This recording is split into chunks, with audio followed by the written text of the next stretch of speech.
Mendapat penolakan untuk menjadi calon wakil gubernur Jatim, sepertinya PDIP menyiapkan poros baru untuk melawan kekuatan Hovifah. PDIP Jatim yakin dengan menerjunkan tokoh-tokoh nasional yang sudah teruji bisa merebut hati masyarakat Jawa Timur. Setidaknya ada 3 nama kader PDIP yang disiapkan untuk bertarung di Pilgub Jatim 2024. Siapakah nama-nama tersebut? Sebelum kami melanjutkan videonya. Hai, kembali di channel kami lantaran.com. Channel ini membahas tentang peristiwa dan politik hingga pelosok daerah Indonesia. Sebelum kami lanjutkan, saya ingatkan untuk sukai dan subscribe channel ini supaya tidak ketinggalan informasi terbaru. PDIP masih mematangkan komunikasi dengan PKB untuk membuat poros baru di Jawa Timur. Beberapa nama kini dikaji untuk diusung sebagai bakal calon gubernur atau wakil gubernur.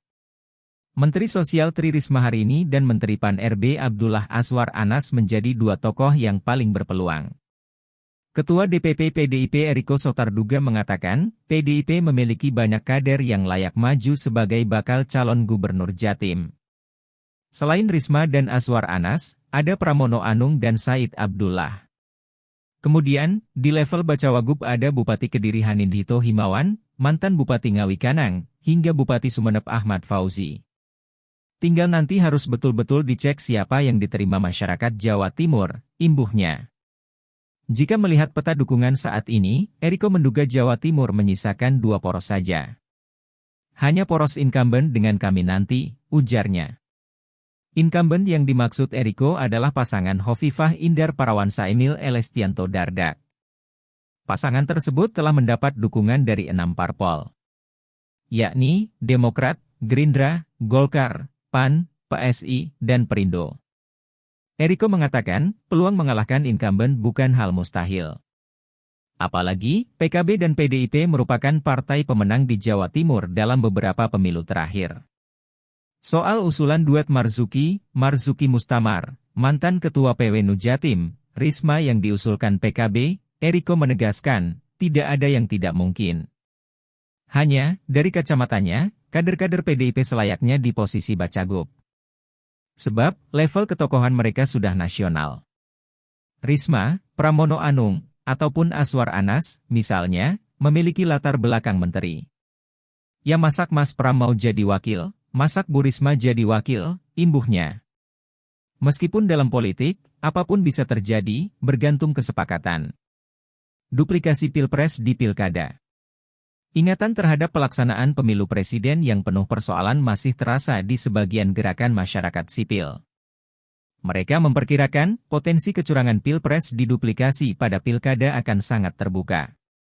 Direktur Eksekutif Para Sindiket Ari Nur Cahyo menjelaskan, ada 3 indikasi yang mengarah pada potensi tersebut.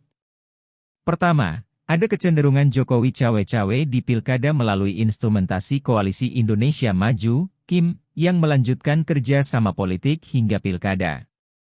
Kerja sama itu membuat dinamika koalisi di pilkada menjadi terkondisikan.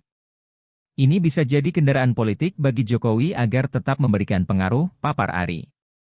Cawe-cawe Jokowi terlihat jelas dari pengusulan menantunya, Bobi Nasution, di Pilgub Sumatera Utara.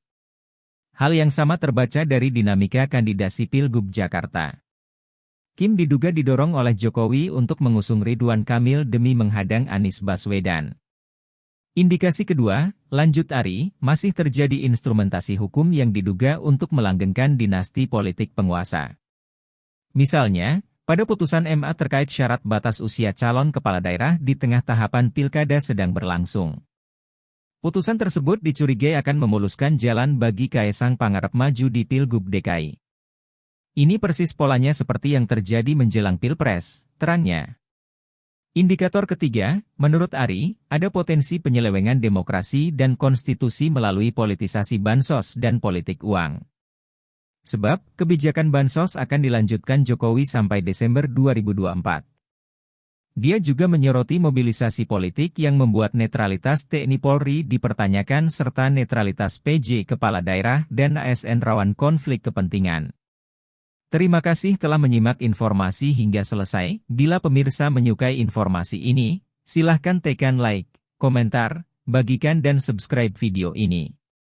agar Anda tidak ketinggalan informasi terbaru dari lantaran.com. Sampai jumpa di video selanjutnya.